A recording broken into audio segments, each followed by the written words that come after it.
berlangsung, yaitu adalah terjadinya hipokalemi atau penurunan kadar kalium pada pasien. Nah, itu namanya DRP aktual sedang terjadi. Kalau DRP potensial itu adalah suatu masalah atau DRP yang belum terjadi. Jadi kalau yang aktual terjadi, potensial itu belum terjadi atau akan terjadi. Jadi dia masih diduga nih, obat ini ketemu obat ini nanti terjadi efek interaksi ini gitu. Nah, itu masih dugaan. Artinya akan terjadi nanti efek sampingnya akan terjadi reaksi seperti ini. Nah, itu belum terjadi padahal. Contohnya, DRP potensial contohnya adalah eh, penggunaan bersamaan obat atorvastatin dan kolkisin. Atorvastatin dan kolkisin itu interaksinya mayor. Mayor itu atau interaksinya sangat berpotensi terjadi. Harusnya dihindari, tidak boleh digunakan bersamaan karena dia sangat berpotensi terjadi interaksi. Interaksinya apa? Interaksinya eh, efek samping atorvastatin meningkat, yaitu adalah miopati, kelemahan otot, pasiennya jadi lemes, bisa sampai tidak mampu bergerak tangannya, kakinya nggak mampu bergerak karena kelemahan otot, miopati. eh itu potensial karena belum terjadi, pasiennya masih bisa nih, kan masih bisa bergerak, pasiennya ototnya belum mengalami penurunan, belum terjadi kelemahan otot. Tapi karena penggunaan obat tersebut yang diduga menimbulkan interaksi obat, yaitu adalah miopati atau penurunan kerja otot, jadi pelemahan otot itu akan menjadi lemah dengan sendirinya, kelemahan otot, itu menjadi DRP potensial. Harus kita waspadai apakah DRP ini terjadi apa enggak. Berarti kalau DRP potensial, kita harus lakukan pemantauan. Apakah terjadi eh, masalah-masalah terkait pengobatan atau masalah yang kita duga akan terjadi pada pasien tersebut.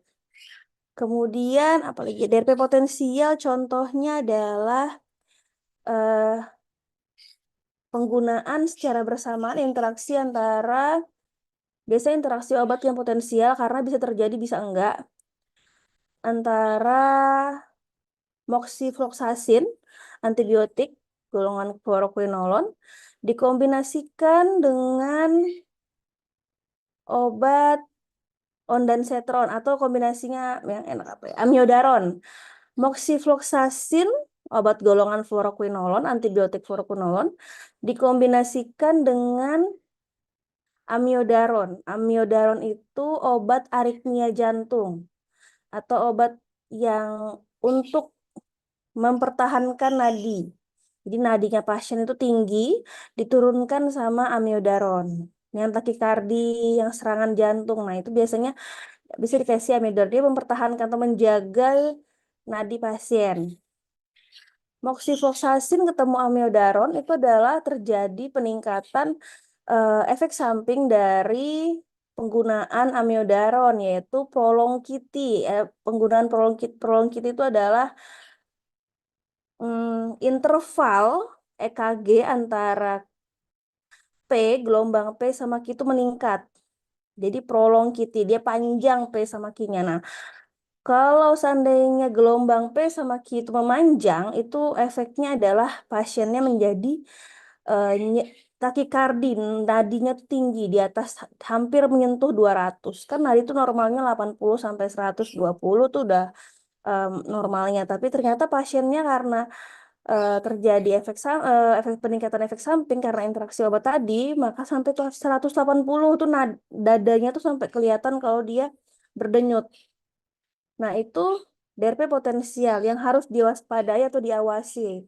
Kira-kira terjadi apa tidak ya? Kalau misalnya terjadi, maka langsung harus dihentikan atau langsung ditanganin. Tapi kalau nggak terjadi, maka ya diabaikan. Gitu. Makanya DRP itu kalau penelitian-penelitian farmasi tentang DRP, pasti kalau yang penelitiannya prospektif, itu biasanya DRP-nya aktual yang diambil. Kalau DRP-nya itu tuh ngambilnya metode penelitian nilai retrospektif, rata-rata DRP-nya DRP potensial yang kita nggak tahu apakah DRP tersebut terjadi apa tidak, karena kita nggak bisa mengamati langsung. kalaupun terjadi DRP ya kita nggak bisa mengamatin gitu karena retrospektif kan, makanya beberapa senior kalian yang ngambil penelitian DRP pasti rata-rata dia telah tulisannya potensial DRP karena tidak bisa menggambarkan DRP yang sebenar-benarnya. Tapi kalau yang prospektif penelitiannya pasti diambilnya yang aktual karena kita bisa mengamatin kejadian DRP-nya secara langsung. Itu bedanya yang aktual sama potensial. Pokoknya aktual berlangsung, DRP potensial itu belum berlangsung atau masih diduga akan berlangsung. Jadi harus dipantau. Kemudian hasil analisis DRP ini dapat diintervensi dan tidak dapat diintervensi. Dapat diintervensi pun ada yang dapat diselesaikan, ada yang tidak dapat diselesaikan. Artinya kalau dia dapat diintervensi, kita dapat eh, mengatur atau kita mengubah terapi tersebut. Jadi kita menyarankan kepada dokter untuk, dok ini terapinya dosisnya berlebih dok, bisa diturunkan tidak dosisnya. Dokternya bilang, oh ya bisa diturunkan. Maka DRP-nya dapat diintervensi dan terselesaikan. Artinya adalah masalah terkait obat tersebut dapat kita adjust atau kita atur dan kita bisa konfirmasi ke dokternya dan dapat diselesaikan. Kalau DRP yang dapat diintervensi namun terselesaikan sebagian itu artinya DRP-nya bisa diintervensi, artinya bisa diselesaikan DRP-nya sebenarnya, tapi tidak sepenuhnya terselesaikan. Kenapa? Bisa aja DRP-nya udah aktual, artinya sudah terjadi, sedang terjadi, jadi hanya terselesaikan sebagian karena udah terjadi efeknya. Gitu. Kemudian yang DRP dapat diintervensi dan tidak terselesaikan, artinya DRP-nya nggak bisa kita ubah. Jadi DRP itu ada yang beberapa DRP yang nggak bisa dihindarin. Jadi memang harus ya udahlah terjadi aja tinggal dimonitoring gitu. Karena ada beberapa yang memang risk and benefit. Contohnya DRP-nya adalah penggunaan insulin dan insulin obat DM digunakan bersamaan dengan obat hipertensi kandesartan misalnya. Insulin sama kandesartan nih ketemu. Itu efek interaksinya adalah meningkatkan efek samping dari kandesartan yaitu hiperkalemi. Jadi pasiennya hipokalemi, salah meningkatkan efek samping dari kandesartan dan insulin yaitu hipokalemi. Jadi kalaupun diberikan, kita nggak bisa intervensi apa, kita bisa intervensi tapi nggak bisa diselesaikan. Kenapa? Karena kedua obat tersebut berdasarkan kondisi medis pasien itu dibutuhkan. Pasiennya DM, pasiennya juga hipertensi, pasiennya butuh obat tersebut, nggak bisa diganti obatnya. Sehingga ya tidak bisa diapa-apakan. Jadi pasiennya ya tetap mendapatkan obat tersebut. Jadi nggak terselesaikan hasil intervensinya. Jadi cuman mengatakan bahwa resiko terjadi DRP potensial yaitu adalah interaksi antara si insulin dan kandesartan, tapi nggak dapat diselesaikan, ya, hanya dapat dimonitoring.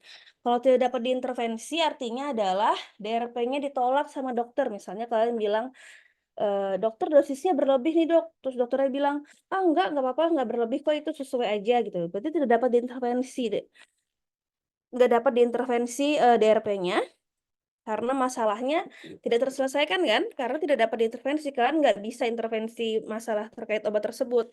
Atau yang kedua adalah DRP-nya ya emang diharapkan gitu, memang nggak bisa kita papakan kondisi medis pasien. Contohnya misalnya pasiennya kondisinya kritis, terus DRP-nya adalah eh, meningkatkan eh, kerja otot jantung, meningkatkan kerja misalnya takikardi efek sampingnya atau hasil DRP-nya itu takikardi, kemudian hipertensi misalnya hasil DRP-nya. Tapi kondisi pasien ini memang membutuhkan obat tersebut gitu. Artinya mereka dalam kondisi koma, tidak sadar, itu kan hipotensi mereka, nadinya lemah sehingga obat-obat yang digunakan pasti obat-obat yang meningkatkan tekanan darah, meningkatkan nadi. Nah, itu walaupun DRP itu. Jadi tidak dapat diintervensi karena kondisi pasien. Jadi hasil analisis DRP ini ada beberapa bagian, ada 4. Nanti kalau kalian lihat kasus, nanti kalian dapat lihat sendiri apakah kalian bisa intervensi obatnya atau tidak. Gitu. Kalau memang tidak dapat diintervensi ya berarti DRP-nya tidak dapat terselesaikan. Jadi DRP-nya sama sekali nggak dapat diganggu gugat. Jadi cuman hanya bisa dipantau saja. Jadi nggak semua DRP itu harus diselesaikan sebenarnya. Karena ada beberapa kondisi medis dan kondisi eh, klinis pasien.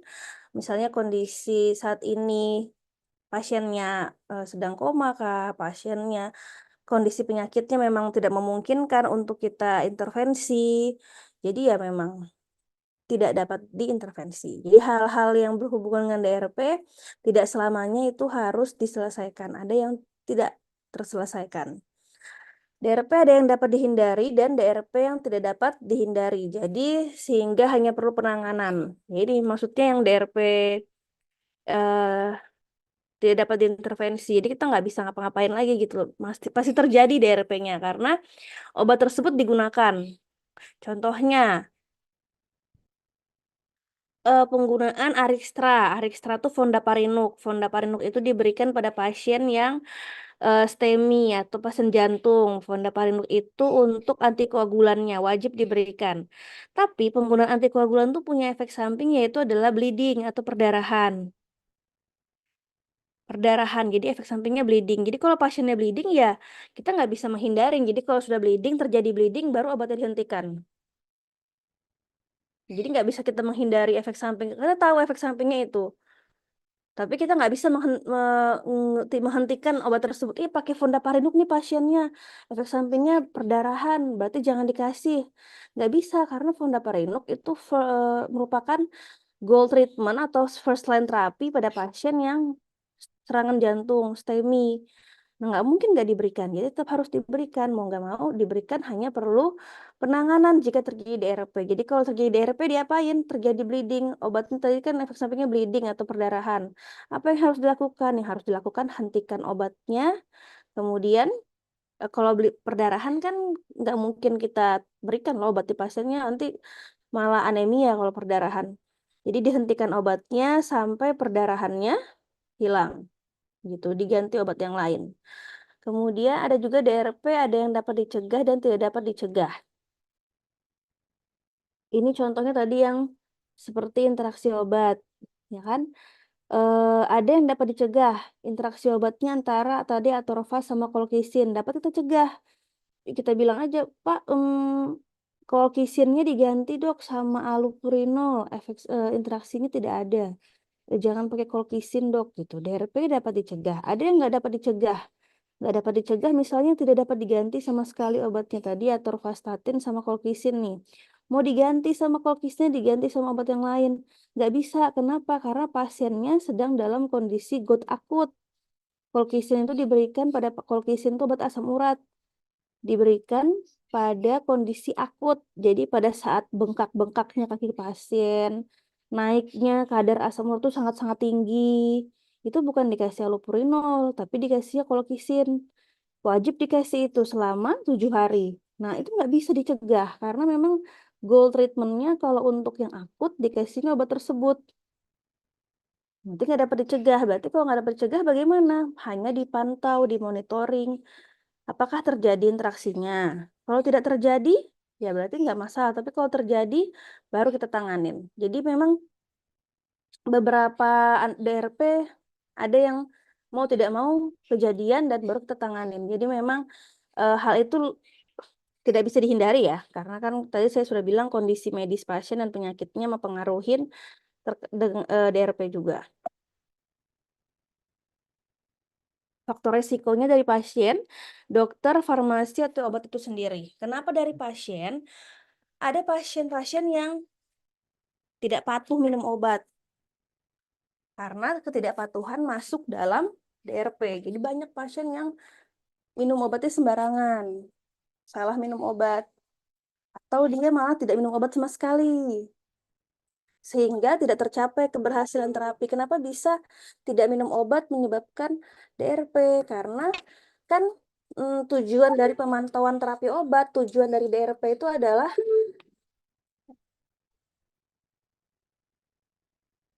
bentar ya,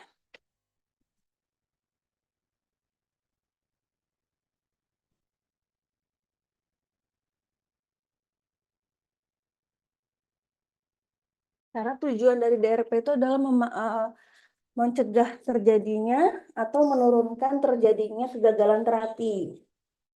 Harusnya DRP itu nggak terjadi supaya tidak terjadi kegagalan terapi. Harusnya seperti itu. Tapi masalahnya adalah saat ini eh, yang timbul DRP itu terjadi karena kondisi pasien nih. Kok bisa pasiennya menimbulkan DRP? Kan dia cuma tugasnya minum obat. Nggak tahu apa-apa sama obatnya. Terjadi karena dia tidak patuh minum obat. Salah minum obat. Harusnya obatnya diminum 2 kali sehari. Dia minumnya 1 kali sehari. Atau obatnya harusnya minum 3 kali sehari. Dia minumnya 5 kali sehari. Kelebihan dia minum. Salah minum obat. Itu dari pasiennya. Tidak patuh minum obat menyebabkan kegagalan terapi. Kegagalan terapi itu berakibat pada eh, penurunan dari kualitas pengobatan atau respon terapi yang diberikan oleh kepada pasien. Harusnya pasiennya sembuh menjadi tidak sembuh. Kemudian pengobatan mandiri tanpa konsultasi. Ini yang kayak swamedikasi gitu, tapi seharusnya kalau swamedikasi kan tidak semua penyakit bisa diswamedikasi. Nah, karena pasiennya ini merasa bahwa oh saya nih DM, oh saya beli obat DM sendiri deh ke dokter, beli obat DM sendiri deh ke apotek. Pergi dia ke apotek beli obat DM sendiri. Padahal dia nggak tahu apakah dia ini DM apa tidak. Dia nggak tahu apakah dia ini punya penyakit gula darah apa tidak. Tapi dia cek gula darah ke apotek tinggi, langsung dia minum obat gula darah. Padahal dia harusnya konsultasi dulu ke dokter. Jadi memang nggak bisa semua obat itu diswamedikasi. Ada obat-obat yang harus konsultasi ke dokter terlebih dahulu. Itu pasien yang sering salah asumsi. Mereka pikir bahwa kalau sudah tahu penyakitnya ini langsung aja beli ke apotek, nggak usah konsul-konsul ke dokter. Nggak bisa seperti itu ya. Kemudian masalah di dokternya. Masalah apa di dokternya yang sering terjadi? Masalah peresepan. Ada obat tanpa indikasi. Ada yang dokter meresepkan obat yang nggak tahu nih fungsinya buat apa ya obat ini gitu. Nah, ada juga duplikasi, artinya double diresepkannya. Sudah dikasih vitamin, dikasih lagi vitamin sampai 3. Kemudian sudah dikasih obat anti nyeri, dikasih lagi anti nyeri, padahal sudah diberikan duplikasi. Dosis tidak sesuai, ini karena tidak dihitung sama dokternya mungkin. Harusnya anak-anak dosisnya sekian berdasarkan berat badan, tapi tidak dihitung. Kemudian dari penggunaan off-label drug. Off-label drug ini obat-obat yang digunakan tidak sesuai dengan indikasinya, tapi di ACC oleh WHO untuk diberikan. Jadi contohnya adalah asetosal atau aspirin. Aspirin itu obat nyeri, analgetik. Berdasarkan literatur dimanapun aspirin itu adalah analgetik. Namun pada dosis yang lebih rendah, jadi analgetik dengan dosis 500 mg. Namun pada dosis yang lebih rendah yaitu 80 mg, aspirin dapat digunakan sebagai obat antikoagulan. Antiplatelet, aspirin antiplatelet. Nah, jadi pada dosis yang tinggi sebagai analgetik, dosis yang rendah sebagai antiplatelet. Itu namanya off-label drug. Ada lagi ACI captopril. Pada dosis yang tinggi dapat diberikan sebagai hipertensi. Pada dosis yang sangat rendah dapat diberikan sebagai neuroprotektor atau kardioprotektor.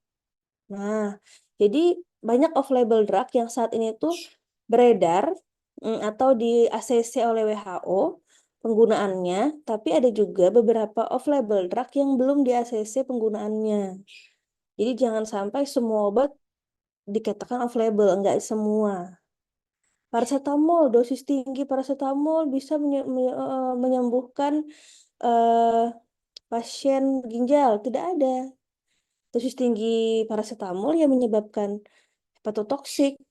Nah, jadi penggunaan off-label itu tidak semuanya diberikan kepada obat. Jadi tidak semua obat mendapatkan predikat off-label drug. Hanya obat-obat tertentu yang punya predikat off-label drug.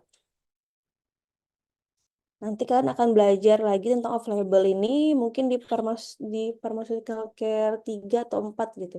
Ada off label drug.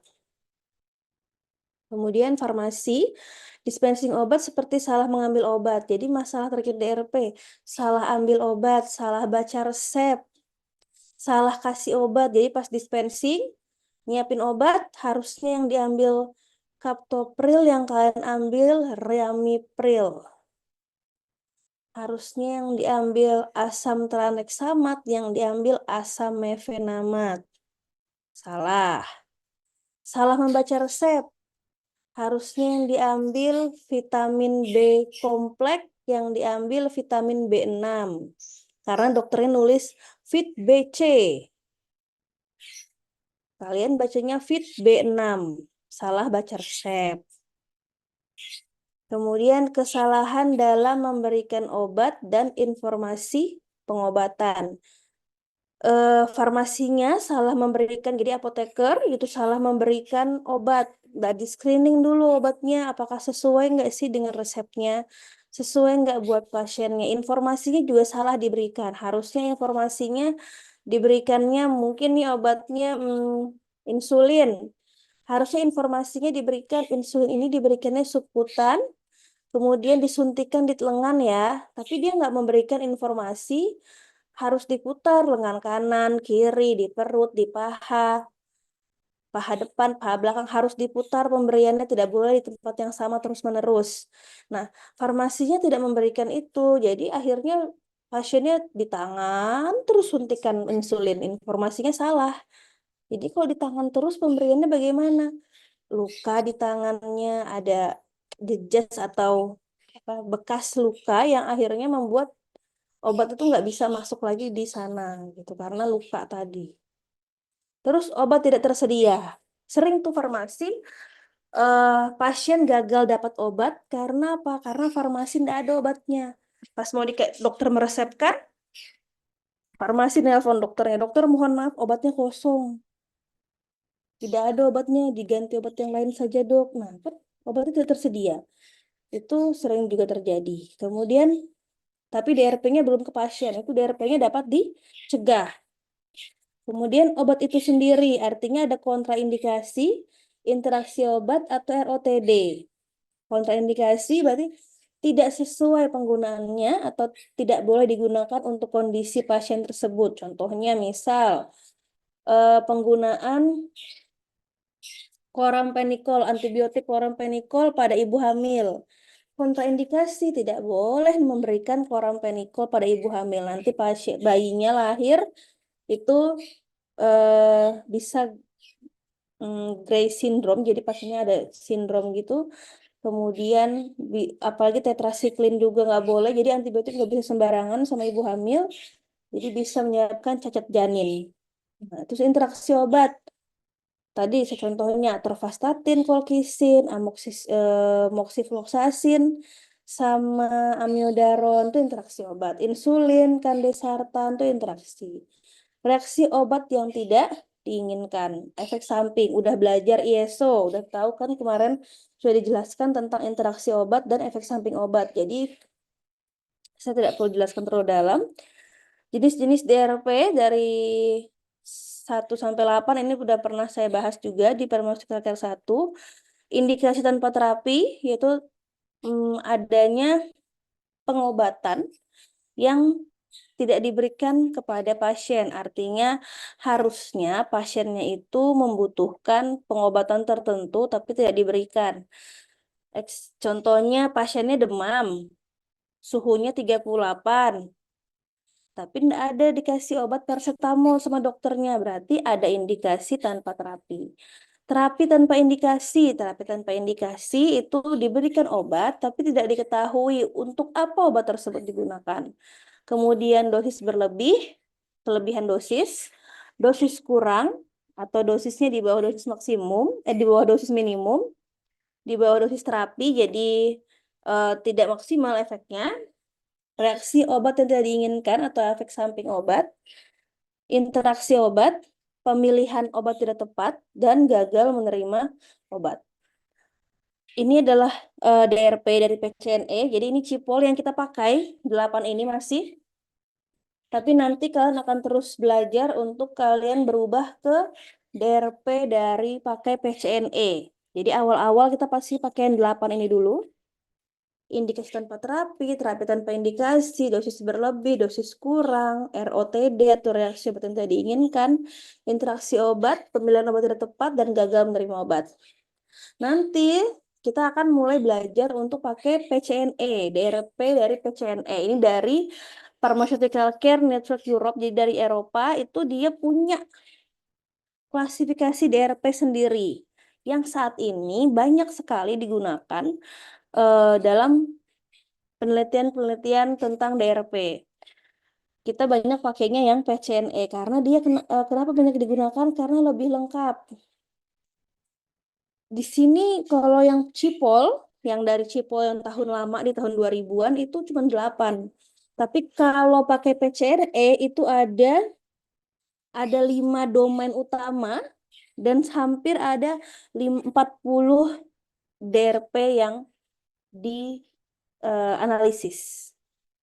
Bandingkan 8. Ini 8 yang Cipol. Nah, yang PCNE ada hampir 40 DRP, banyak sekali. Mulai dari masalah yang berhubungan dengan efektivitas dan keamanan. Ada berhubungan sama biaya. Nih, yang masalah P3, kodenya P3. P3.1 masalah pengobatan yang berkaitan dengan efektivitas biaya. Kalau di Cipol ada nggak di DRP lama nih yang dipunya Cipol? Cipol tidak ada membahas tentang biaya sama sekali. Jadi biaya tuh nggak masuk dalam DRP kalau dari menurut Cipol. Tapi menurut PCNE biaya itu merupakan suatu masalah pengobatan. Benar, kalau misalnya pasiennya harusnya mendapatkan terapi yang terbaik, goal treatment yang paling bagus, tapi ternyata obat tersebut tidak tercover oleh BPJS, dia nggak mau tidak mau dia harus membayar obat tersebut atau dia tidak mendapatkan obat tersebut. Berarti merupakan masalah pengobatan. Ya. Nah, kalau PCNE dia membahas tentang itu. Terus kemudian ada hmm, durasi pengobatan terlalu singkat atau terlalu lama, penyebab yang domain penyebab kodenya C4. Coba kalian lihat penyebab kode C4, durasi pengobatan. Masalah terkait obat terjadi karena durasi pengobatan. Ada yang terlalu singkat sama terlalu lama. Di Cipol dia nggak bahas durasi, dia bahasnya dosis. Mau durasinya lama kah, sedikit kah, dia nggak masukin. Makanya kalau kita pakai yang Cipol ini, pakai yang 8 ini, jika ada durasi yang terlalu lama atau terlalu sebentar, terlalu sedikit, itu kita masukkan ke dalam bagian dosis. Misalnya, durasinya amoxifloxacin 2 kali 400 mg.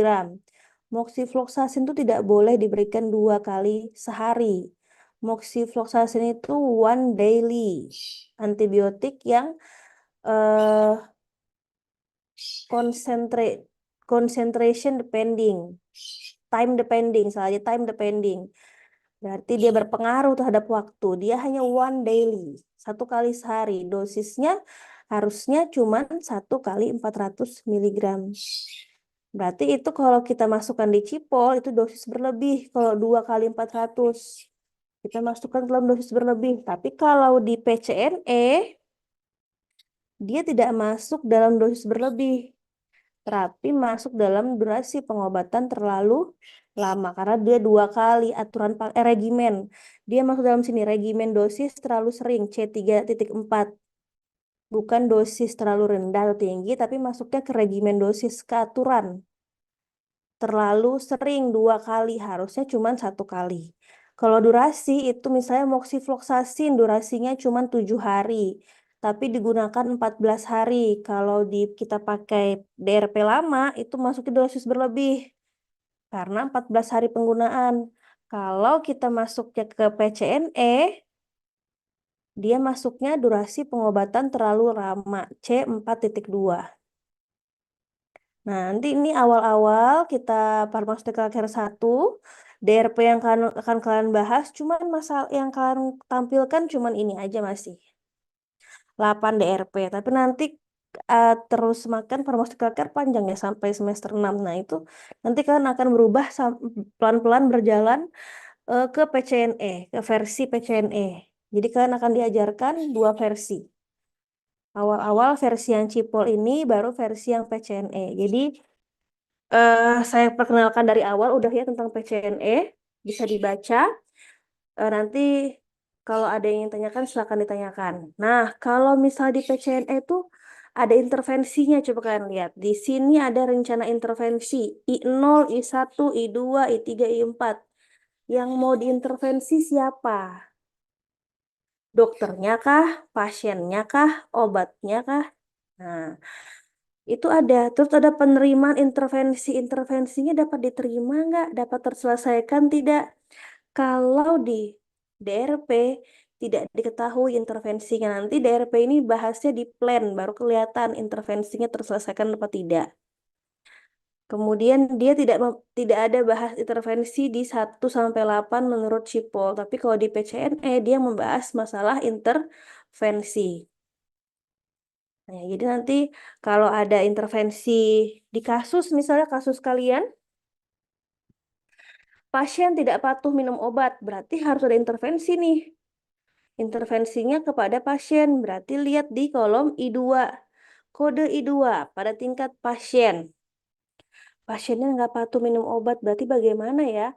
Berarti harus diberikan konseling kepada pasien terkait obat untuk meningkatkan kepatuhan.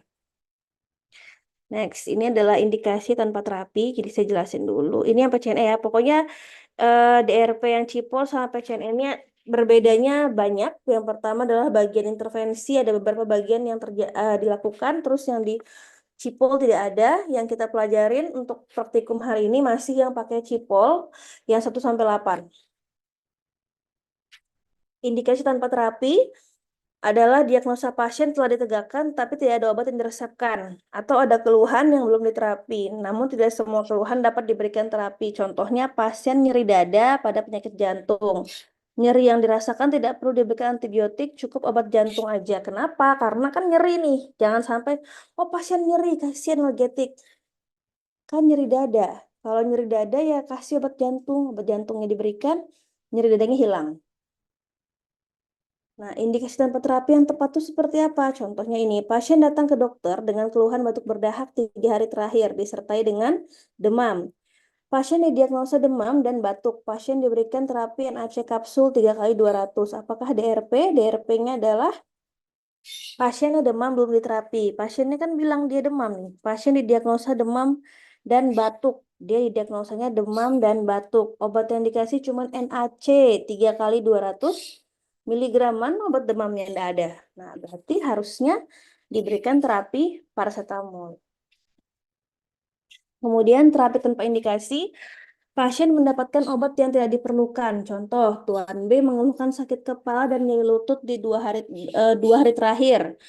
Pasien punya riwayat penyakit asam urat. Dokter meresepkan obat natrium diklofenak dan asam tranexamat. Terapi tanpa indikasi adalah asam tranexamat. Kenapa? Karena asam tranexamat obat perdarahan. Pasiennya tidak ada mengeluhkan perdarahan. Berarti tranexamatnya adalah terapi tanpa indikasi. Apa indikasi tranexamat ya? Dosis berlebih, dosis yang diberikan kepada pasien melebihi dosis yang dianjurkan pada literatur, sehingga menyebabkan efek samping. Jadi dosisnya di atas dosis maksimum atau dosis toksiknya. Dosis kurang, dosis yang diberikan kurang dari dosis yang dianjurkan pada literatur, sehingga mengurangi efek terapi atau underdose di bawah dosis minimum. Contoh dosis berlebih adalah penggunaan kandesartan maksimum dosisnya 32 mg. Pasien diberikan 40 mg, dosisnya berlebih. Dosis kurang, contohnya kandesartan itu minimumnya 4 mg. Inisial dos atau dosis awal itu adalah 4 mg. Dosis awal yang diberikan 4 mg. Range dosisnya 8 sampai 32 miligram. Kalau dikasihnya 40 miligram kelebihan dosis, dikasihnya di bawah 4 miligram, 2 miligram kurang dosis. Reaksi obat yang tidak diinginkan ini berhubungan sama efek samping obat. Respon terhadap obat yang membahayakan atau tidak diharapkan yang terjadi pada dosis lazim dan dipakai oleh manusia untuk tujuan pengobatan maupun untuk pencegahan. Dapat diprediksi dan tidak dapat diprediksi. Kalau ROTD itu tidak dapat diprediksi, kalau efek samping dapat diprediksi. Udah belajar ISO kan, interaksi obat dan efek samping. Efek samping dapat diprediksi, dapat kita hindarin, dapat kita cegah. Tapi kalau sudah terjadi dapat kita berikan penanganan. Kalau ROTD tiba-tiba aja muncul, contohnya reaksi alergi, shock anafilaksis, itu kita nggak bisa tanganin gitu, karena tiba-tiba. ROTD ada 6 tipe, tipe A, B, C, D, E, F, ada yang terkait dosis, tidak berhubungan dengan dosis, yang berhubungan dengan dosis dan waktu, terkait waktu, penghentian obat, dan kegagalan terapi yang tidak terduga. Tipe A adalah yang terkait dosis, itu berhubungan sama efek samping berarti. Contohnya, penggunaan obat-obat antikolinergik itu menyebabkan sindrom serotonin. Pakai obat-obat antidepresan trisiklik menyebabkan sindrom serotonin. Itu efek samping pada dosis normal. Memang kalau pakai antidepresan trisiklik, pasti efek sampingnya sindrom serotonin.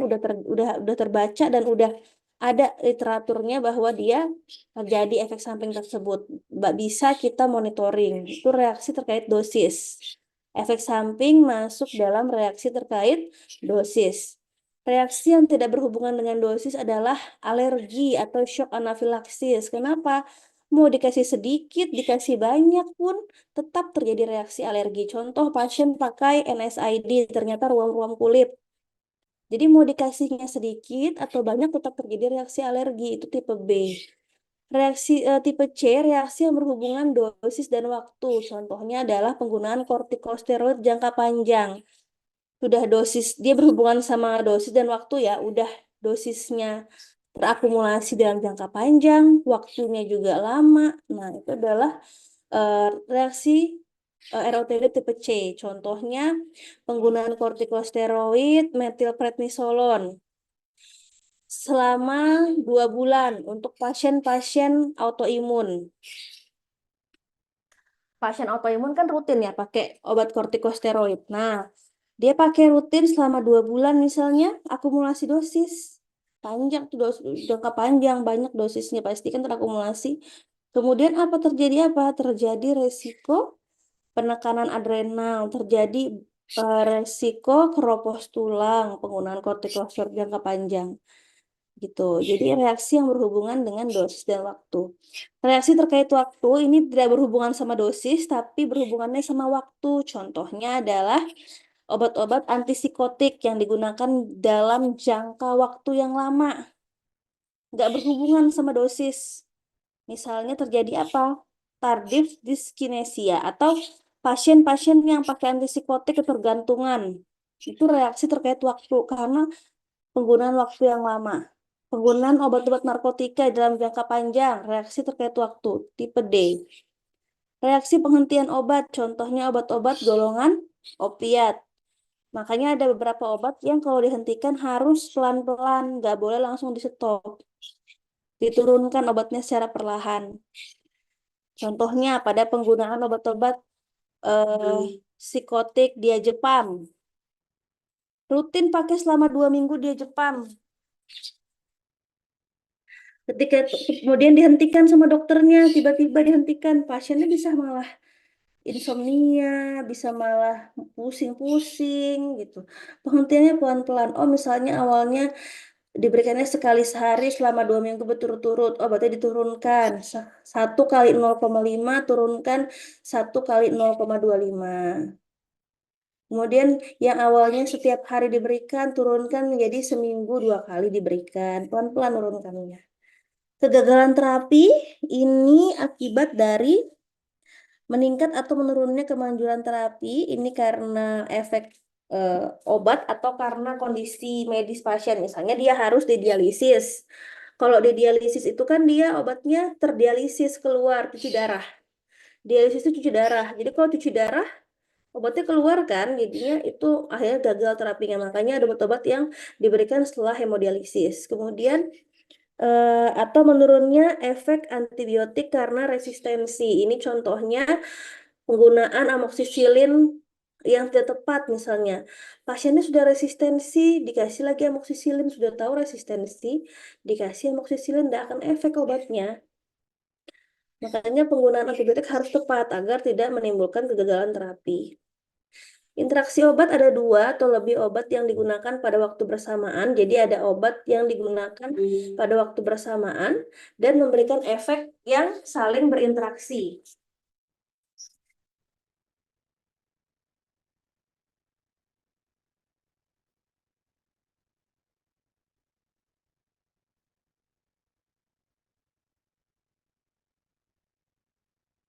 Oke, ada dua atau lebih obat yang diberikan. Kemudian interaksi farmakodinamik adalah interaksi antar obat yang mempunyai efek farmakologi atau efek samping yang serupa atau berlawanan karena kompetisi pada reseptor. Kemudian ada juga interaksi yang farmakokinetik. Ada juga interaksi yang farmasetik sebenarnya.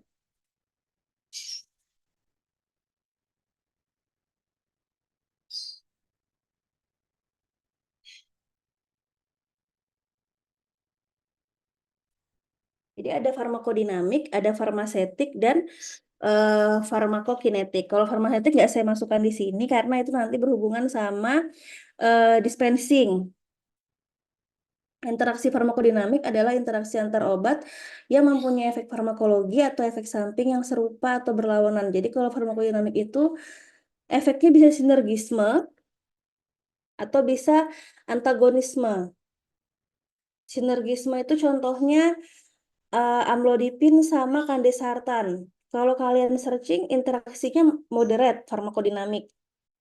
Kalau misalnya interaksinya moderat farmakodinamik, bisa aja interaksinya nanti dia sinergisme, yaitu adalah eh, hipotensi efeknya. Hipotensi kan diharapkan pada pasien yang hipertensi naik, tensinya naik banget nih, berarti harus diturunkan. Nah, dikasihlah obat-obat double obat hipertensinya supaya tensinya turun. Kalau antagonis berarti yang berlawanan. Kalau interaksi farmakokinetik itu terjadi pada proses absorpsi, distribusi, metabolisme, ekskresi. Contohnya digoksin sama sukralfat. Sama-sama oral diberikan bersamaan. Itu efek samping interaksinya adalah menurunnya absorpsi digoksin. Jadi sukralfat akan menurunkan absorpsi dari digoksin. Kalau absorpsinya turun, kalau absorpsinya turun, maka efek obatnya kan tidak terjadi ya. Efektivitasnya turun. Nah, itu mempengaruhi dari terapi sehingga kalau ada kata-kata di interaksi di literatur, interaksi mempengaruhi metabolisme obat ini berarti interaksinya farmakokinetik. Pokoknya kalau ada ATME, absorpsi, distribusi, metabolisme, ekskresi berarti farmakokinetik. Kemudian lagi ada interaksi ada tiga jenis, ada mayor, moderat, sama minor. Jadi tadi ada yang farmakodinamik, farmakokinetik, sekarang ada yang mayor, moderat, sama minor. Mayor itu yang membahayakan, yang memberikan kerusakan atau membahayakan nyawa pasien. Artinya harus kita hindarin, harus di stop, harus diganti dengan obat yang lain. Tapi jika memang tidak dapat diintervensi, mau nggak mau harus dimonitoring. Interaksi moderat itu dia tidak membahayakan nyawa pasien, tapi dia menyebabkan perubahan status klinis pasien. Contoh tadi misal dari hipertensi jadi hipotensi. Statusnya berubah nih, diagnosanya jadi berubah, perubahan status klinis pasien. Nah, yang tahu awalnya tidak hipokalemi menjadi hipokalemi. Nah, itu interaksi moderat. Interaksi yang seperti ini itu harus dimonitoring. Kalau terjadi langsung kita hentikan. Jadi dimonitoring. Perhatikan, kalau interaksi mayor moderate harus dilihat risk and benefit. Jangan semua interaksi mau kalian hentikan. Hentikan obat ini, hentikan obat ini, hentikan obat ini karena interaksi.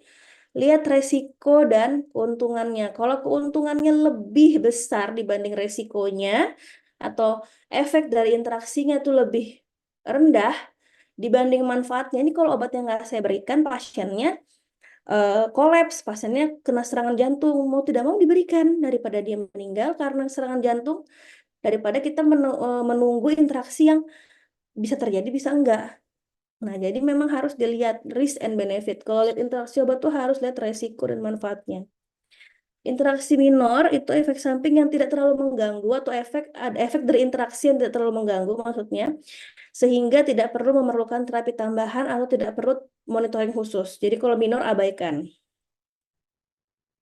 Jadi sering banget interaksi terjadi itu mahasiswa itu nulisnya contohnya omeprazol sama aspirin. Interaksi, memang interaksi moderate. Resiko perdarahannya tinggi, peptic ulcer tinggi, bleeding GI tract tinggi, perdarahan GI, gastrointestinal. Tapi benefitnya penggunaan obat tersebut sangat diharapkan. Jadi ya jangan ditulis interaksi obat kalau ternyata manfaatnya lebih baik dibandingkan resiko yang ditimbulkan. Apa manfaat dari penggunaan aspirin sama omeprazol? Itu disarankan sebagai guideline atau first line terapi pada pasien jantung yang menggunakan aspirin jangka panjang. Aspirin itu kan jangka panjang efek sampingnya peptic ulcer. Kalau kalian tidak kasih obat-obat PPI, malah bocor GI pasien, lambung pasien malah lebih eh, apa bocor lagi, ulkus peptikum jadi luka, peptic ulcer jadinya. Jadi dikasihlah golongan PPI atau meprazol, lansoprazol untuk mengurangi reaksi tersebut. Kemudian terakhir pemilihan obat tidak tepat, dua yang terakhir salah. Pemilihan obat tidak tepat inilah pasien mendapatkan terapi bukan pilihan terbaik untuk kondisinya. Terapi tidak sesuai dengan guideline, bukan first line terapi, bukan drug of choice. Jadi eh, tidak tepat penggunaannya. Kemudian termasuk dalam kontraindikasi yang tidak boleh diberikan untuk pasien tersebut. Jadi dilihat di guideline. Kalian sudah belajar bagaimana cara mencari EBM. Jadi karena udah belajar cara cari EBM bagaimana, udah tahu bagaimana cara menentukan terapi. Jadi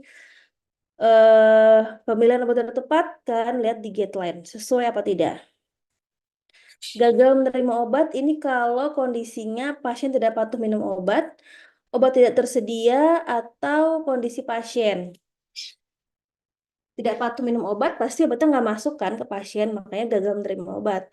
Kemudian obat tidak tersedia, obat tidak tersedia kan obatnya kosong, berarti pasien nggak dapat minum obat.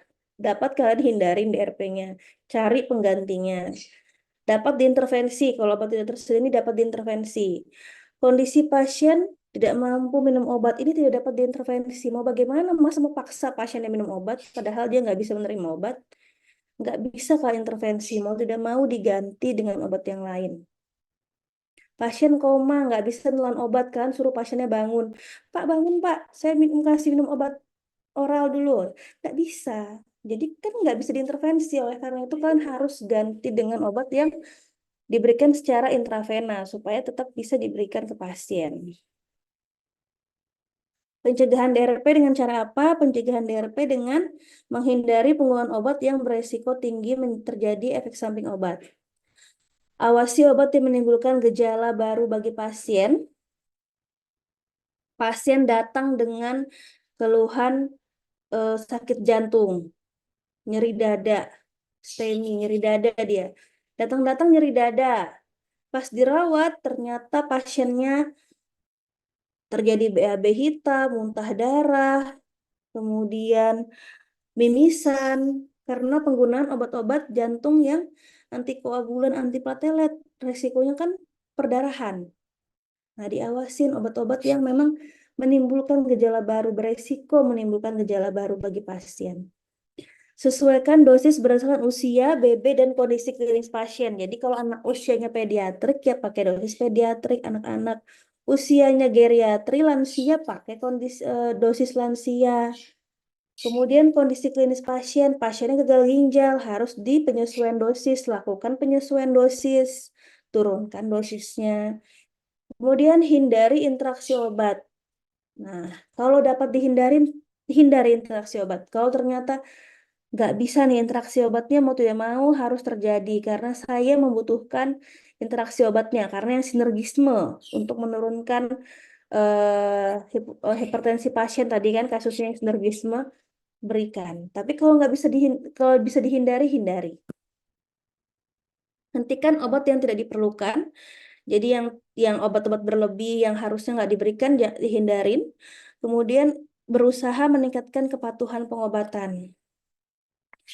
Ada pasien tidak patuh minum obat, lakukan konseling. Pasien terindikasi jarang kontrol ke dokter untuk cek kesehatannya atau ngambil obat ke dokter, ke poli jarang, padahal dia penyakit kronis, ya berarti harus tingkatkan kepatuhannya dengan memberikan konseling. Oke, itu aja yang DRP. Ini yang PTO. PTO ini nanti kita langsung ke swab karena kan PTO-nya sudah saya jelasin waktu kuliah. Jadi waktu kuliah Pharmaceutical Care 1. Jadi kita langsung ke swab yang ini. Isinya subjek, objek, assessment, dan plan. Yang ini kan yang saya perjelasin.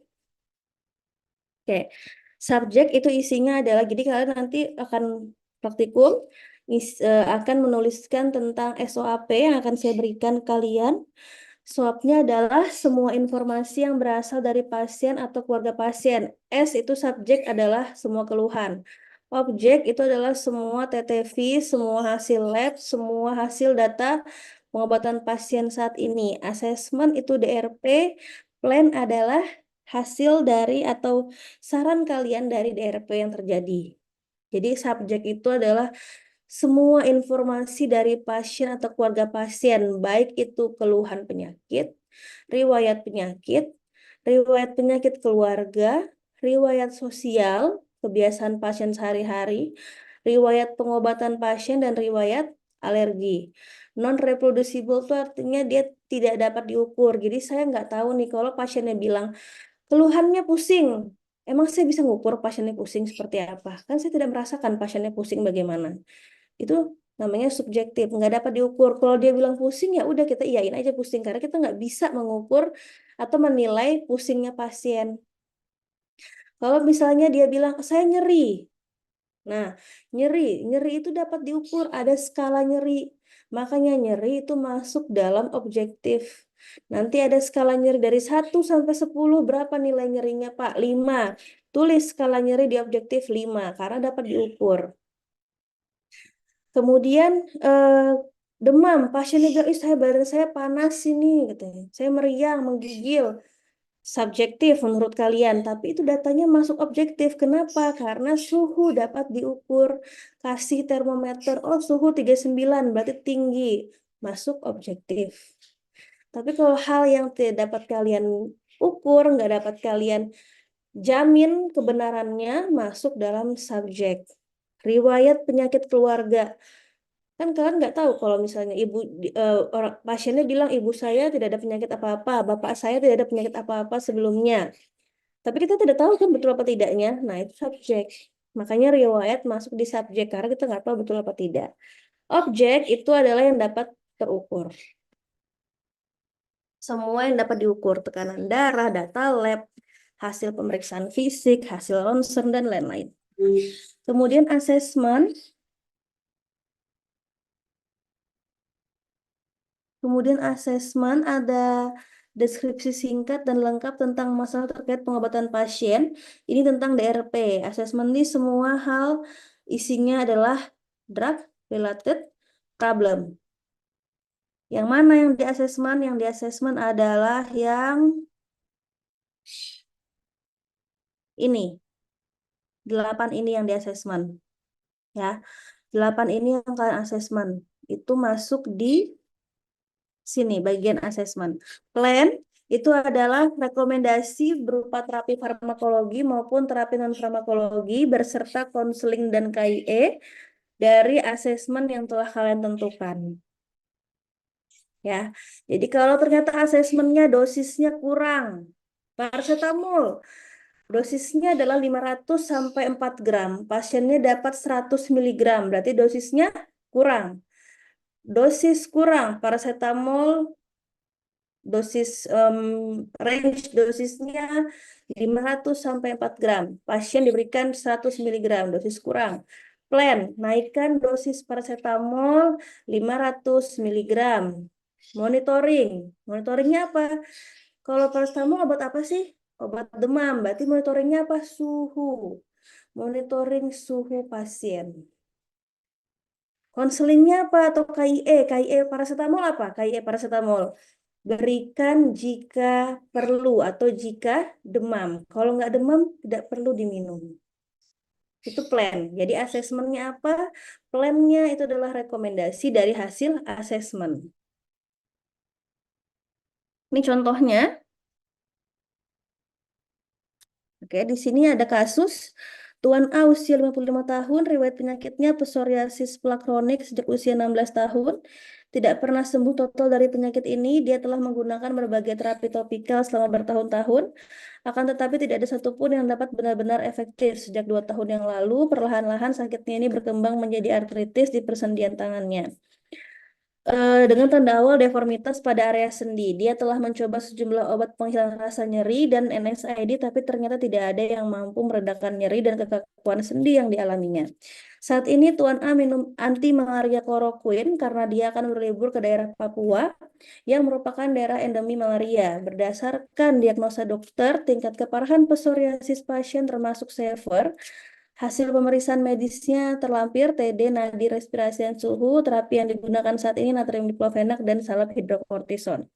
Subjeknya berarti adalah semua keluhan dan riwayat. Masukkan riwayat pasien apa tadi? Psoriasis plak kronik, berarti masuk dalam riwayat penyakit. Berkembang menjadi artritis di persendian tangannya. Masukkan ke riwayat penyakit. Keluarganya ada nggak dia bahas? Bapaknya kenapa, ibunya kenapa, adiknya kenapa? Tidak ada dia bahas? Tidak ada berarti. Riwayat pengobatan saat ini, riwayat pengobatan yang pernah dilakukan, riwayat pengobatan sebelumnya mana? Riwayat pengobatan sebelumnya dia pernah pakai nih, penghilang rasa nyeri, dia pernah pakai obat analgetik dan NSAID. Berarti masukkan nih, dia pakai analgetik NSAID. Terus dia pernah pakai obat terapi topikal bertahun-tahun. Masukkan terapi topikal. Nah, riwayat sosial ada nggak dia merokok, kemudian dia minum alkohol? Tidak ada. Riwayat alergi, ada tidak alergi? Tidak ada juga. Ya kan? Berarti kosongin. Kemudian objeknya apa? Objeknya masukkan semua TTV pasien, hasil lab masukkan di objek. Tekanan darah, nadi, respirasi, suhu, masukkan. Dan profil pengobatan saat ini, natrium diklofenak dan salep hidrokortison. Kemudian dia juga minum anti malaria kloroquine ini kan saat ini. Berarti dia masukin juga nih anti malaria kloroquine di sini ya. Kemudian asesmennya dilihat masalah terkait obatnya apa. Ternyata di sini masalah terkait obatnya adalah pemilihan obat tidak tepat. Indikasi tanpa terapi ada nggak? Indikasi tanpa terapi kan dia sakitnya psoriasis. Dokternya kasih natrium diklofenak buat nyerinya, salepnya buat psoriasisnya, berarti tidak ada indikasi tanpa terapi. Terapi tanpa indikasi juga tidak ada karena dua-duanya digunakan untuk terapi psoriasis dan nyeri. Dosis berlebih nggak ada, salep hidrokortison nggak ada dosisnya, dosis kurang. Natrium diklofenak itu dosisnya 25 sampai 5 sampai 100 miligram. Ini nggak masalah. Sampai 500 miligram nggak masalah. Efek samping obat, ini oral, ini salep, topikal, tidak mungkin efek sampingnya, interaksinya tidak ada, efek samping yang mungkin ditimbulkan juga tidak ada di sini. Apakah ada di sini pasiennya peptic ulcer? Tidak ada. Apakah ada di sini pasiennya ruam-ruam kulit, kemerahan? Tidak ada juga. Jadi nggak ada masalah. Pemilihan obat tidak tepat, natrium diklofenak dan salep hidrokortison. Kenapa? Karena pasiennya sudah minum obat nyeri, natrium diklofenak, udah minum analgetik nih sebelumnya, dan NSAID, dia udah minum analgetik, dan NSAID, natrium diklofenak, NSAID bukan, NSAID, sudah minum dia dok, tapi dia nggak sembuh juga, ngapain dokter kasih lagi. Kemudian salep hidrokortison, Pasiennya lo sudah pernah pakai terapi topikal bertahun-tahun, nggak sembuh-sembuh, ngapain dikasih lagi? Nggak efektif. Nah, berarti apa? Berdasarkan guideline terapi dari psoriasis, ternyata pasiennya masuk dalam fase 2 sudah tidak efektif dengan terapi topikal dan NSAID, sehingga harus diberikan obat namanya methotrexate. Kayak gitu asesmen itu, jadi harus lihat guideline dulu. Kemudian plannya apa berarti? Plannya berarti dihentikan nih natrium diklofenak sama salep hidrokortisonnya. Setelah plannya dihentikan, diganti dengan obat yang dianjurkan oleh guideline, yaitu adalah methotrexate. Itu swab. Ya, oke. Sampai sini ada pertanyaan? Sebelum saya kasih kasus, ada pertanyaan untuk swab?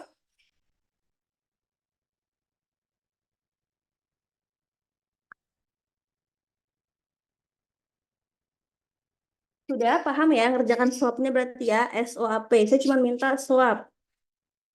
Jadi kalian PTO berdasarkan metode SWOT. Ditulis subjek, objek, assessment, dan plan. Ada pertanyaan? Kelas B1, klinis B1 umum, A2, kelas C, tidak ada. Kalau tidak ada, saya kasih kasusnya ya. Saya kasih kasusnya.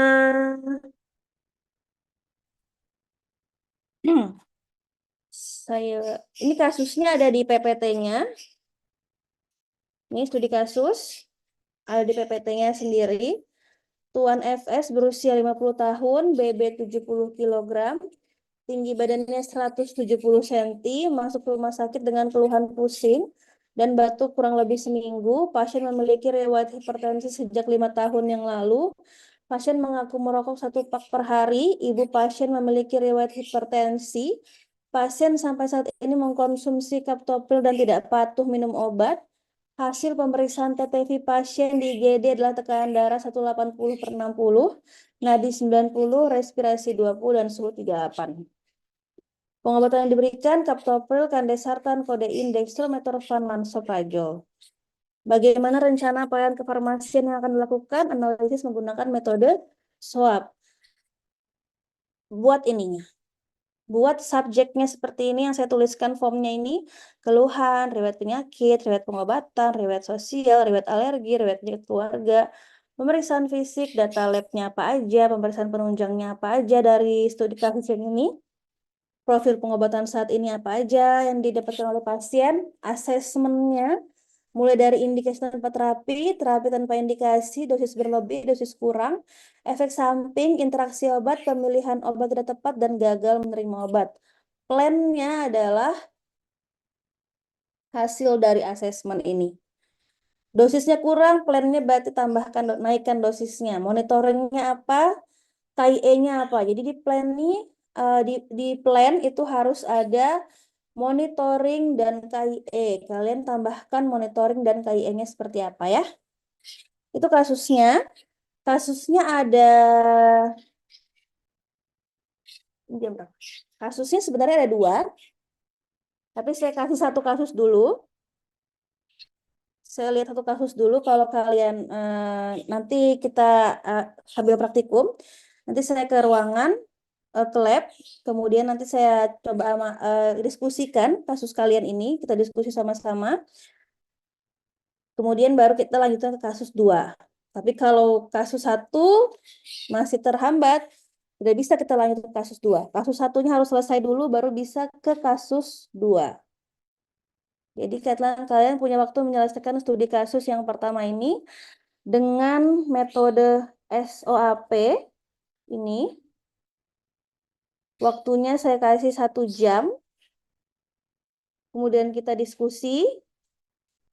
Lalu sejam setengah, kan itu 3 jam ya. Sejam setengah berarti. Sejam setengah, kemudian kita diskusi. Lalu kita bisa lanjut ke kasus 2. Selesaikan dulu kasus pertama. Oke, sudah itu aja materi dari saya. Ini daftar pustakanya, nanti kan bisa buka sendiri. Ini saya kasih PPT-nya ke salah satu temannya ya. Saya kirimkan.